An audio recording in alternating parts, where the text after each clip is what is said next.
Hey, what's up, guys? Just got some rubber grips for my Glocks today. Got one for the Glock 19, got one for the Glock 19X, and I got one for the Glock 17. They're actually all the same rubber grip.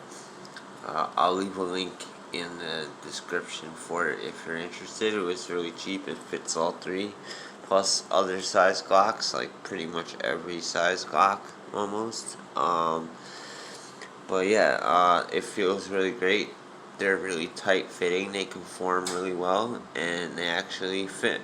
So I think they look pretty cool, especially on the 19X. Since it has that flat dark earth color, you can actually see the rubber grip much better.